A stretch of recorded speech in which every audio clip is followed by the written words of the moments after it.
Continuando con el sistema nervioso autónomo, en esta clase vamos a ver la transmisión adrenérgica. En el siguiente esquema se muestra la síntesis y liberación de noradrenalina de la neurona adrenérgica. En la síntesis de noradrenalina, la tirosina es transportada junto con el sodio y dentro de la neurona es hidroxilada por tirosina hidroxilasa para formar dopa, que es la dihidroxifenilalanina. La dopa luego es carboxilada para formar dopamina. La dopamina ingresa a las vesículas sinápticas a través de un transportador de aminas y allí es hidroxilada por dopamina beta-hidroxilasa para formar noradrenalina. Dentro de las vesículas, tanto la dopamina como noradrenalina están protegidas de la degradación por acción de la MAO, que es una enzima monoaminoxidasa que se encuentra en las mitocondrias. En este paso, la reserpina inhibe el transportador de amina y como consecuencia la entrada de dopamina a la vesícula.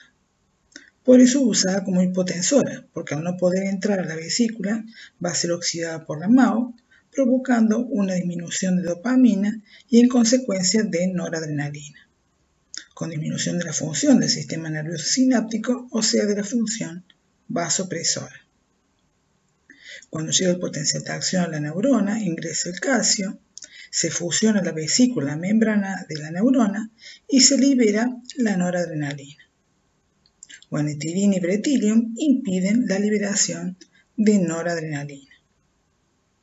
Cuando se libera la noradrenalina en el espacio sináptico, puede actuar sobre el receptor presináptico alfa-2.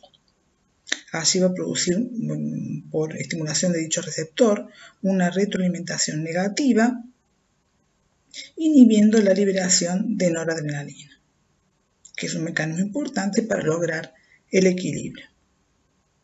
Una vez que es liberada, también puede actuar sobre los receptores postsinápticos, alfa-1, beta-1, beta-2, produciendo diversos efectos dependiendo de dónde actúa.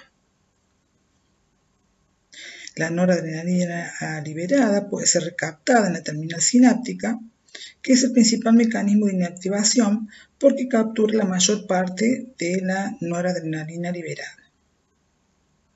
Una vez que es recaptada, ingresa a la neurona, puede ser recaptada por la vesícula o bien puede ser oxidado por la MAO presente en la mitocondria neuronal.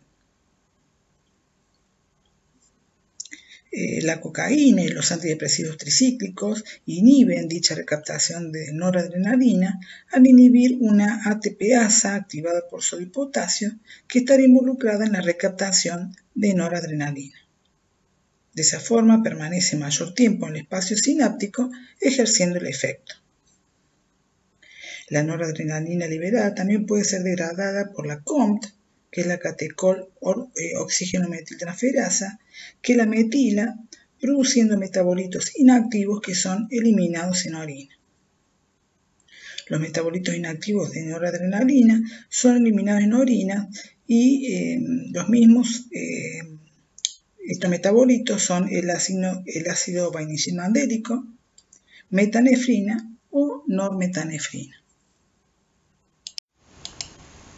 En la siguiente figura vemos los efectos mediados por los receptores adrenérgicos. Dijimos que los alfa-2 son receptores presinápticos, mientras los alfa-1, beta-1 y beta-2 son receptores postsinápticos. Si estimulamos los alfa-2, que son los presinápticos, se va a inhibir la liberación de noradrenalina produciendo retroalimentación negativa al inhibir adenilato ciclasa. Por eso se inhibe la liberación de noradrenalina y también se inhibe la liberación de insulina. Al estimular los alfa-1 postsinápticos se va a producir una vasoconstricción a nivel periférico, aumentando la resistencia periférica y la presión.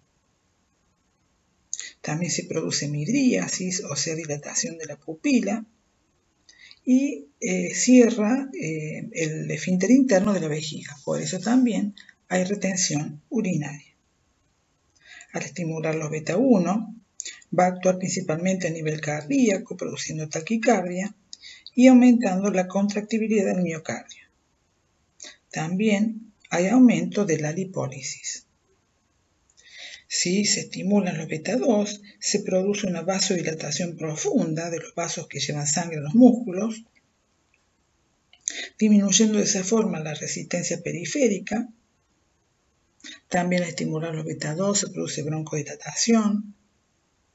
También aumenta la glucogenólisis a nivel muscular y en el hígado para obtener energía y también para poder escapar en situación de peligro. También incrementa la liberación de glucagón, hormona del páncreas que incrementa la gluconeogénesis, por lo tanto hay incremento de glucosa. Y también al estimular los beta 2 se relaja el músculo uterino.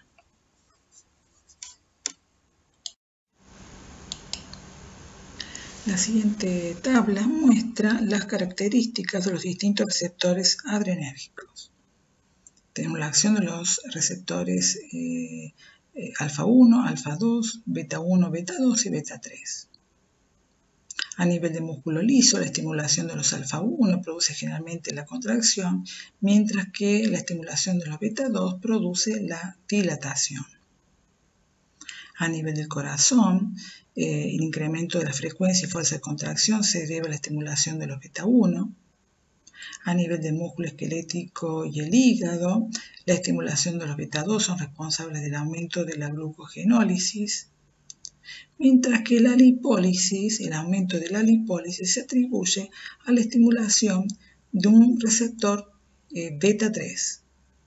O sea, algunos creen que habría un receptor beta 3 que sería el responsable del aumento de la lipólisis. Esos serían los efectos más importantes. También se muestran los segundos mensajeros involucrados. Al estimular los alfa 1, está involucrada la formación de inositol trifosfato y diacilglicerol, mientras que en el resto de los receptores está involucrada la activación de adenilato ciclasa con aumento de AMP cíclico. Salvo la estimulación del alfa 2, que al ser presináptico se inhibe adenilato ciclasa con disminución de AMP cíclico. También se muestran algunos agonistas selectivos de los distintos receptores y antagonistas selectivos de los diferentes receptores.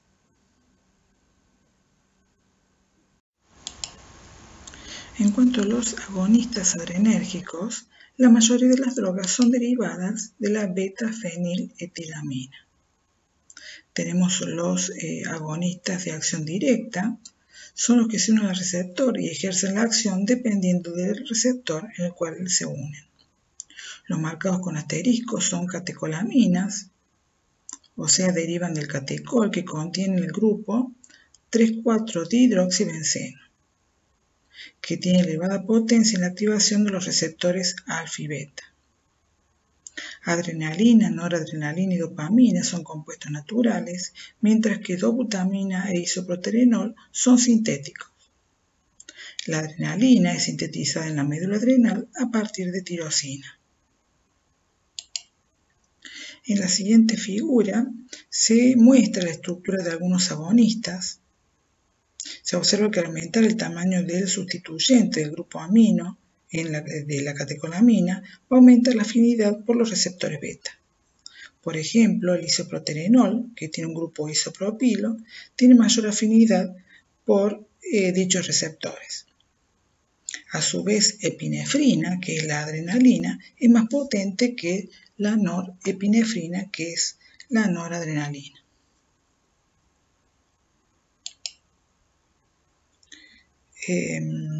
Dentro de los agonistas adrenérgicos tenemos también los agonistas indirectos, que son los que producen la liberación de noradrenalina de la vesícula de la neurona adrenérgica.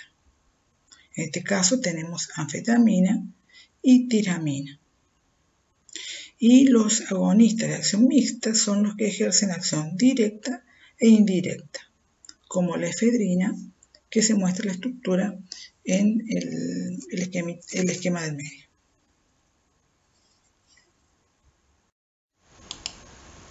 En la siguiente figura vemos los fármacos principales adrenérgicos que derivan de la feniletilamina. tenemos las catecolaminas que tienen en el grupo benceno 2 hidroxilos en la posición 3 y 4. Tenemos los que tienen acción preferentemente alfa, en el cual tenemos en el carbono beta hidroxilos, en el carbono alfa hay principalmente un metilo, mientras que en el grupo amino tenemos hidrógeno o puede estar metilado, como es el caso de la fenilefrina. Los de acción preferentemente beta dijimos que ese hidrógeno del grupo amino presenta un sustituyente importante de gran peso y por eso tienen acción preferentemente beta. Mientras que los de acción mixta y central, como anfetamina, metanfetamina y efedrina, observamos que no tiene el grupo catecol, no tiene el hidroxilo en la posición 3 y 4 del benceno y por ese motivo pueden atravesar la barrera hematoencefálica y producir efectos sobre el sistema nervioso central. En la siguiente figura se observa el sitio de acción de agonistas adrenérgicos. La noradrenalina liberada del sistema nervioso sináptico y la adrenalina liberada de la médula adrenal a la sangre van a actuar sobre los receptores adrenérgicos en los órganos efectores. Los agonistas directos son los que activan directamente los receptores alfa o beta. Los agonistas indirectos son los que aumentan la liberación de noradrenalina de la terminal sináptica, mientras que los mixtos ejercen ambos efectos. En la siguiente figura se muestra el funcionamiento de los receptores alfa. La activación de los alfa-1 va a incrementar la producción de diacilglicerol e inositol trifosfato, provocando un incremento del calcio intracelular. La activación de los alfa-2 va a inhibir adenilato ciclasa, disminuyendo la producción de AMP cíclico y provocando como consecuencia una inhibición en la liberación de noradrenalina de la neurona. La activación de los receptores beta va a estimular adenilato ciclasa, aumentando la producción de AMP cíclico. Aquí observamos algunos efectos adversos producidos por los agonistas adrenérgicos. Van a producir arritmias cardíacas, cefalea, también hemorragias cerebrales por la hipertensión, hiperactividad, insomnio con ansiedad, náuseas y temblores. En la siguiente figura se muestra el uso terapéutico de diferentes agonistas adrenérgicos y los receptores donde actúan.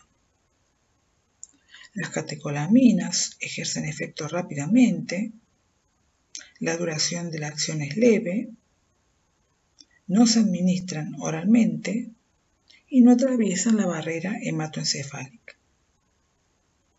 La adrenalina se administra, tiene acción sobre todos los receptores, alfa-1, alfa-2, beta-1 y beta-2. Se administra en los casos agudos de asma, en los casos de glaucoma porque reduce la presión intraocular. Esto se produce porque reduce la producción de humor acuoso al producir vasoconstricción en el cuerpo ciliar. También para el shock anafiláctico porque tiene acción presora al estimular los alfa-1, broncodilatador al estimular los beta-2 y cardiotónica al estimular los beta-1. También prolonga la duración de acción de anestésicos locales porque produce vasoconstricción, permitiendo que el anestésico persista en lugar de acción. La noradrenalina también tiene efectos sobre alfa-1, alfa-2 y beta-1. Se utiliza en tratamiento del shock. Es un agente presor puro, ya que al aumentar la resistencia vascular incrementa la presión arterial. Al no tener efecto sobre los beta-2, no puede compensar la vasoconstricción mediada por estimulación de los alfa-1. El isoproterenol, que tiene acción sobre beta-1 y beta-2, se utiliza en los casos de asma como broncodilatador al estimular los beta-2 y como estimulante cardíaco en situaciones de emergencia.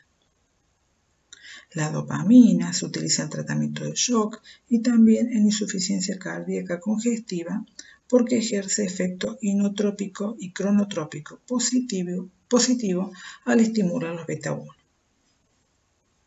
Y dobutamina, como tiene acción sobre los beta-1, también se utiliza en la insuficiencia cardíaca congestiva. En cuanto a los agonistas, que no son catecolaminas, tienen mayor duración de acción y pueden ser administrados por vía oral.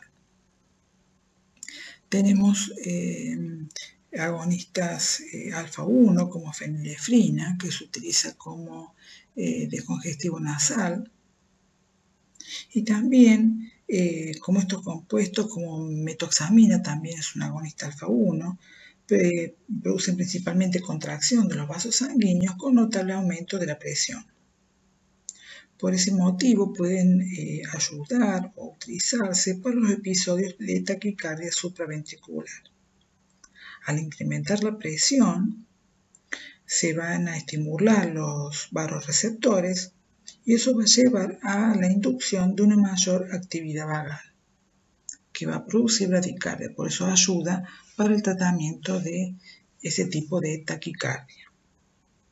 Los agonistas alfa-2 como clonidina se utilizan como hipotensores porque dichos receptores presinápticos, y al estimularlo va a disminuir la liberación de noradrenalina, disminuyendo la acción presora del tono simpático. Los agonistas selectivos beta-2, los beta-2 como están en el pulmón, se utilizan en el asma porque producen broncodilatación. Algunos de esos compuestos a dosis mayores pierden selectividad y comienzan a actuar sobre los beta-1 provocando taquicardia. También por la acción sobre los beta-2 de los vasos, a nivel de los vasos, va a generar vasodilatación que va a producir una taquicardia refleja. Terbutalina también es utilizado para reducir las contracciones uterinas con la intención de prevenir el trabajo de parto prematuro. Al actuar sobre los beta-2 se relaja el músculo lisouterino, por eso reducen las contracciones uterinas. En cuanto a anfetamina y efedrina, tienen acción estimulante sobre el sistema nervioso central. Anfetamina se utiliza en el tratamiento de los chicos que tienen hiperactividad con déficit de atención, mientras que efedrina es utilizado para el tratamiento de asma al estimular los beta-2 y como descongestivo nasal al estimular los alfa-1. En cuanto a los antagonistas adrenérgicos, tenemos compuestos que bloquean en forma selectiva los receptores alfa, compuestos que bloquean los receptores beta y compuestos que afectan la recaptación de noradrenalina a nivel de las vesículas, como el caso de la reserpina, o bien inhibe la liberación de noradrenalina, como el caso de guanidina, afectando en este caso la transmisión adrenérgica. En cuanto a la acción de los bloqueantes de receptores alfa, tenemos bloqueantes selectivos del receptor alfa-1. Estos se utilizan, estos compuestos, para combatir la hipertensión. Son antagonistas alfa-1, pero producen lo que se llama toxicidad de primera dosis. Debido a que el paciente tiene que tomar la pastilla, irse a la cama y quedarse quieto hasta que se le pase el efecto de la primera dosis, porque si se para de golpe puede hacer una hipotensión postural. Los bloqueantes alfa-2, al contrario, van a producir hipertensión porque al bloquear el receptor presináptico se inhibe esa retroalimentación negativa, aumenta noradrenalina y por lo tanto van a producir hipertensión. Los bloqueantes alfa-1 y alfa-2 producen hipotensión al disminuir la resistencia vascular periférica, al bloquear los alfa-1, y por lo tanto una taquicardia refleja. Por bloquear también el receptor presináptico alfa-2, va a haber mayor liberación de noradrenalina y va a estimular a los receptores beta-1 cardíacos, incrementando de esa forma la taquicardia. En la siguiente figura se observan efectos adversos de los bloqueantes alfa. van a producir hipotensión ortostática porque los alfa-1 son responsables de aumentar la presión cuando nos levantamos. Si esos alfa-1 están bloqueados y cambiamos de posición, se va a producir la hipotensión llamada ortostática. También van a producir taquicardia, vértigo y difusión sexual. También pueden ocasionar congestión nasal y somnolencia.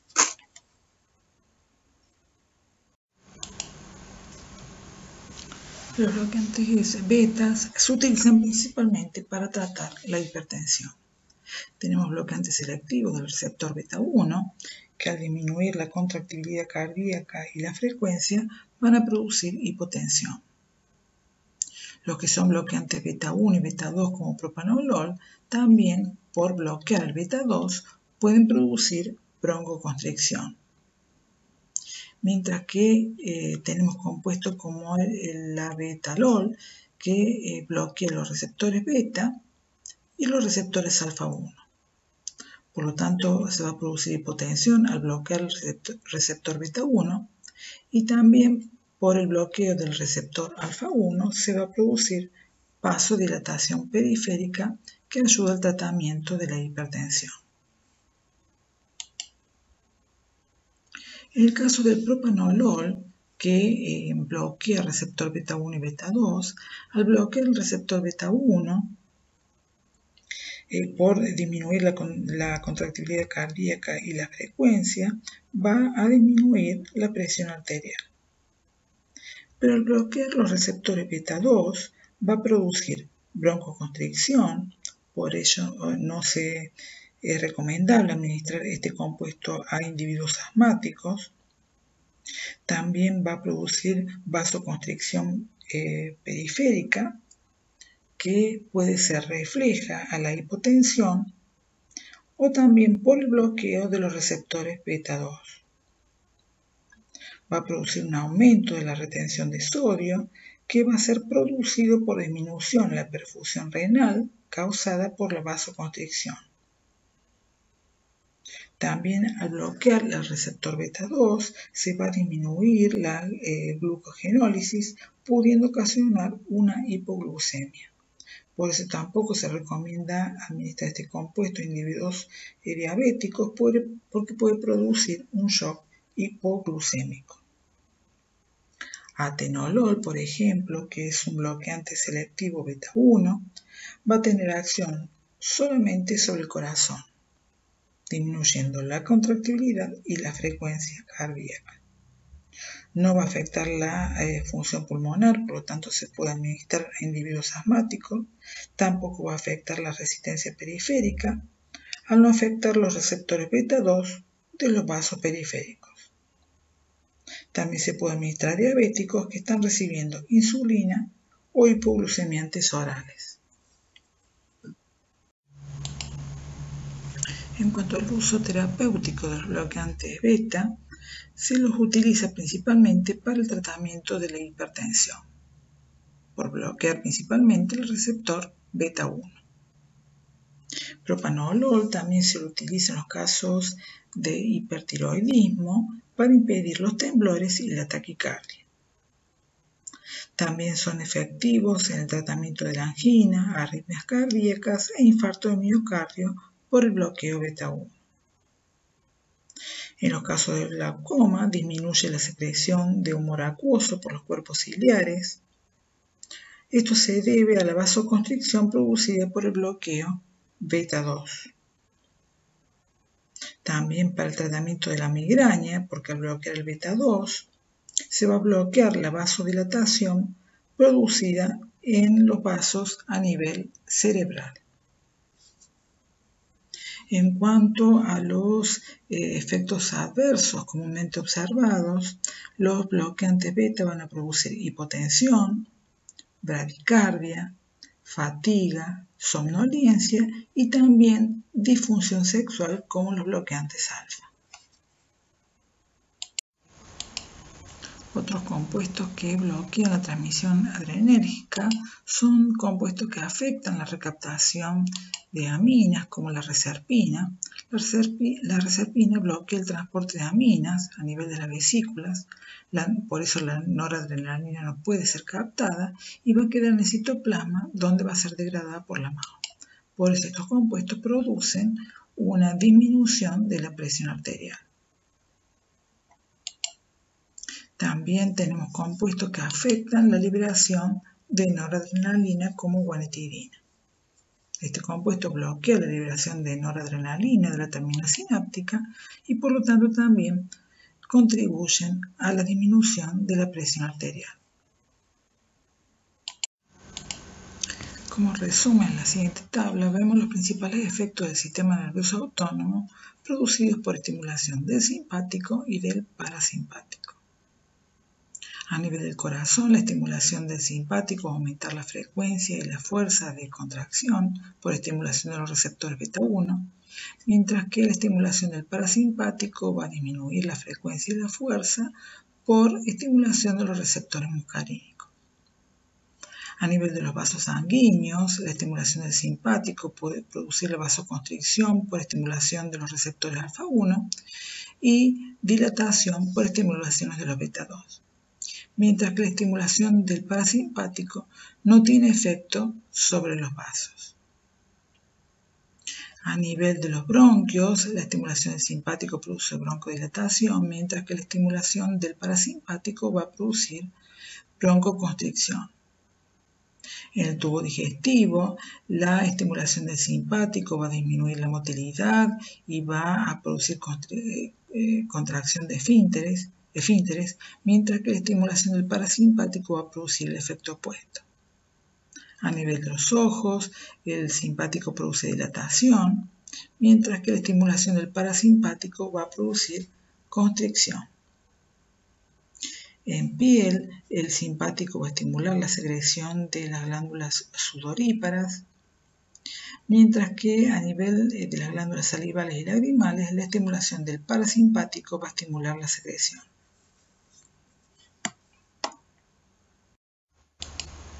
En cuanto a los receptores nicotínicos a nivel ganglionar, tenemos compuestos que actúan como agonistas, o sea que estimulan a dichos receptores, como es el caso de la nicotina, y compuestos que actúan como antagonistas, o sea que bloquean a dicho receptor nicotínico a nivel ganglionar.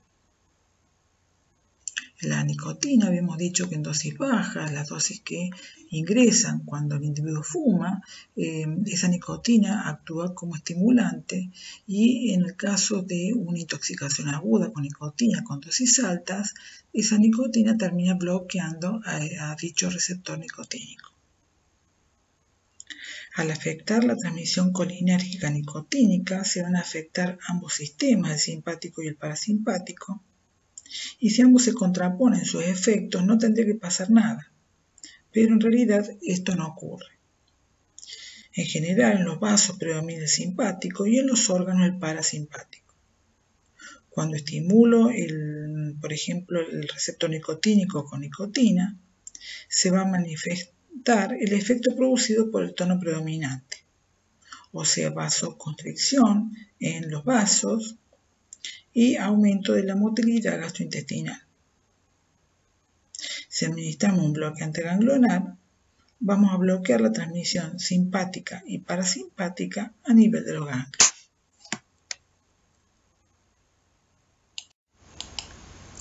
En la siguiente tabla se muestra el tono simpático y parasimpático que predomina en los distintos órganos efectores y el efecto que se manifiesta al producir el bloqueo ganglionar.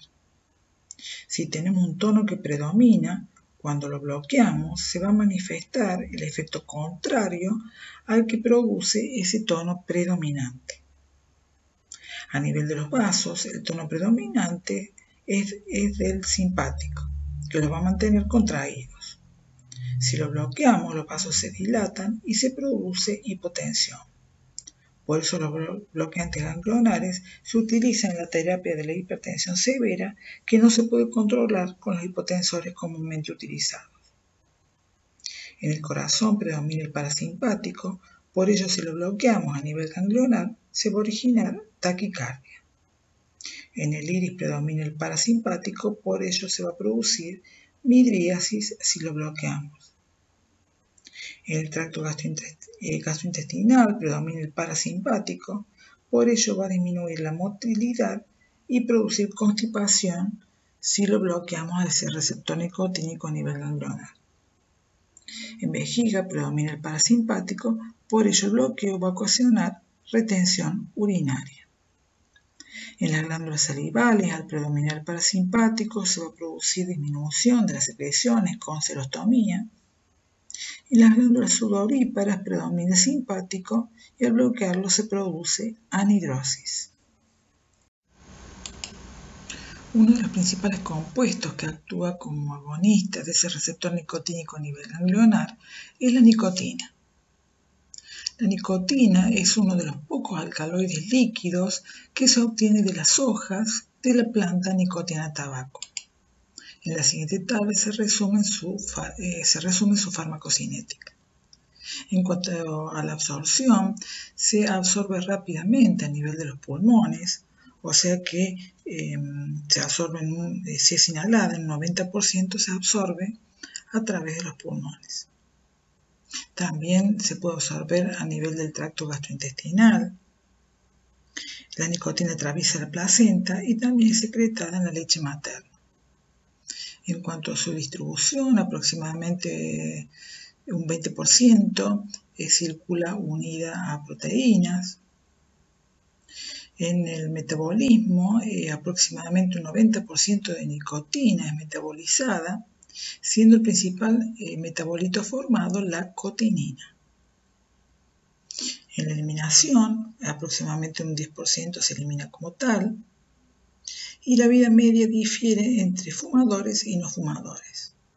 En los fumadores la vida media es de 50 minutos, mientras que en los no fumadores es de 90 minutos. En cuanto a la biotransformación, la nicotina por acción de citocromo P450 se oxida formando cotinina, que es el principal metabolito de la nicotina. En cuanto a su mecanismo de acción, en dosis bajas actúa como agonista del receptor nicotínico ganglionar.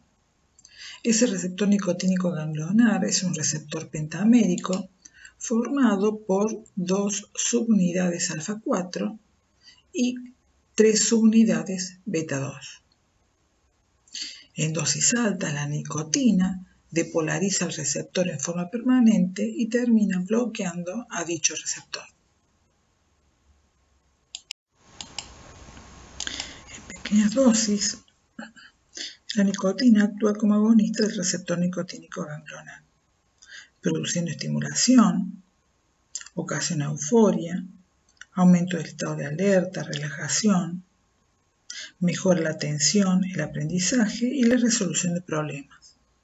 También aumenta la capacidad de concentración.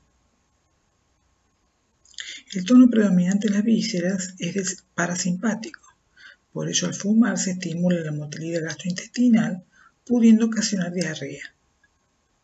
También incrementa la secreción gástrica, estimula la secreción salival y bronquial, estimula el centro del vómito, produce disfonía, alteración en la percepción del olfato, disminución de la libido, o sea del deseo sexual, y también disminución de la potencia sexual. También estimula el receptor nicotínico que está sobre la suprarrenal, produciendo liberación de adrenalina que va a tener un efecto hipertensor. Por eso las personas hipertensas no deberían fumar. También produce taquicardia y vasoconstricción por estimulación del sistema nervioso simpático al actuar sobre los receptores nicotínicos ganglionares.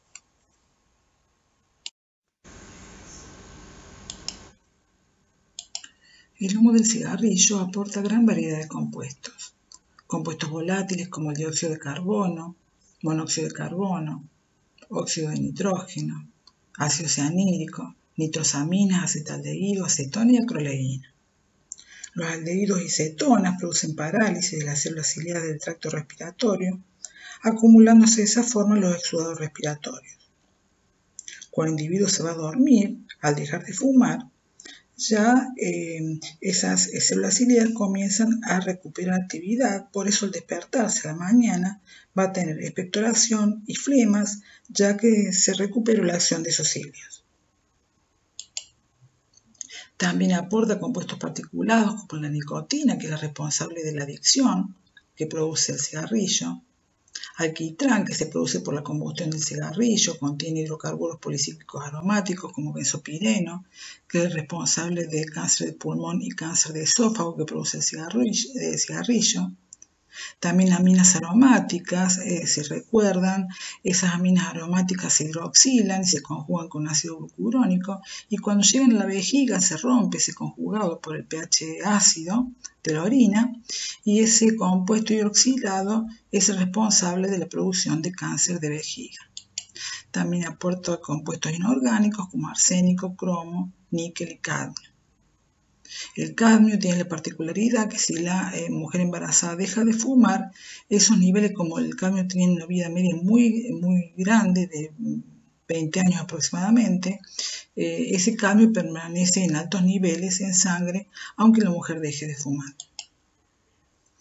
La mujer embarazada no debe fumar porque al fumar puede llegar a producir hipoxia fetal por la acción del monóxido de carbono, vasoconstricción por acción de la nicotina, principalmente, y por eso produce disminución de peso corporal, aumenta en los niños la incidencia de muerte súbita infantil y también puede llegar a producir alteraciones respiratorias y cardiovasculares en los niños.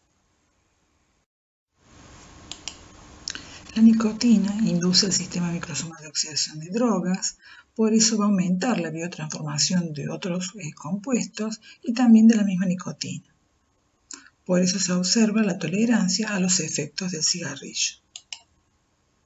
La nicotina produce dependencia física y psíquica.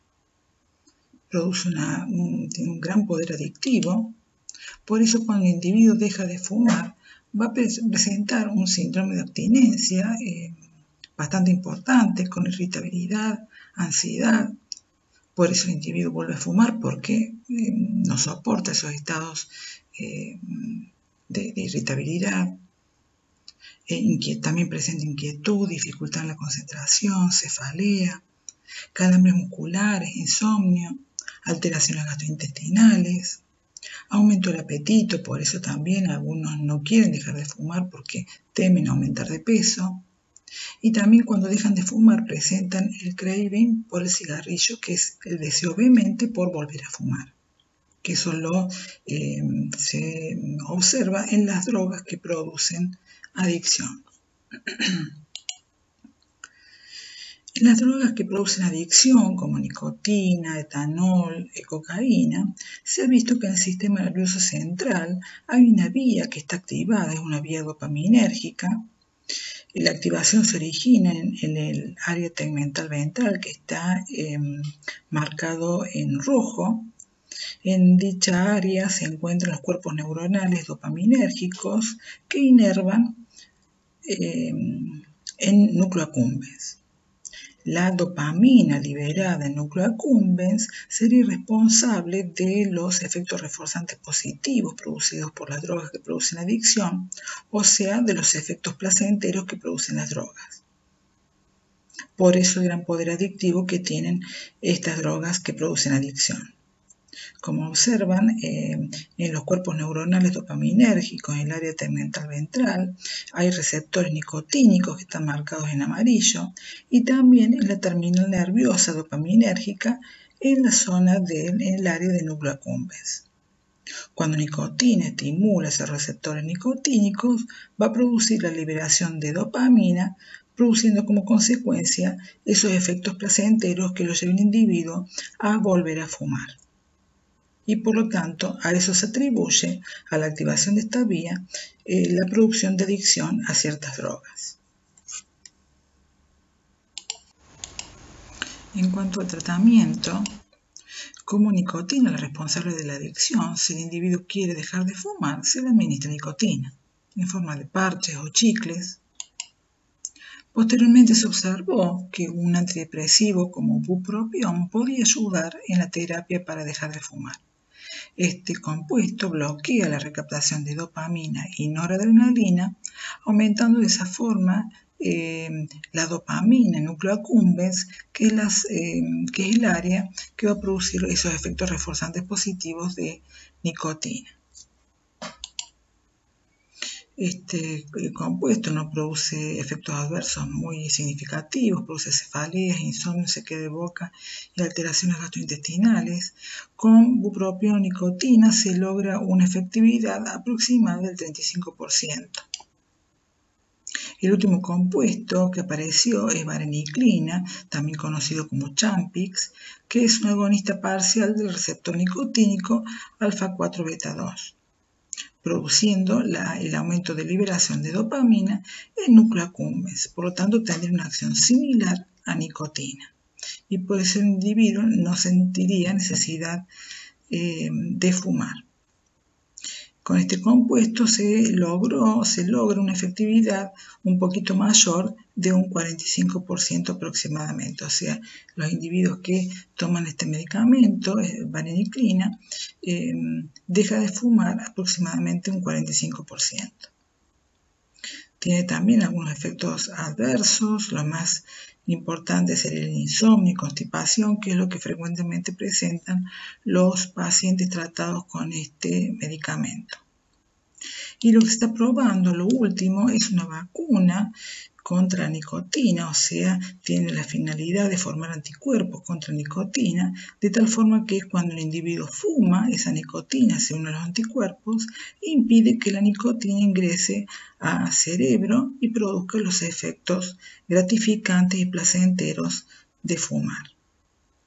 Esto es lo último que está en prueba, pero todavía no está aprobado el uso de esta vacuna.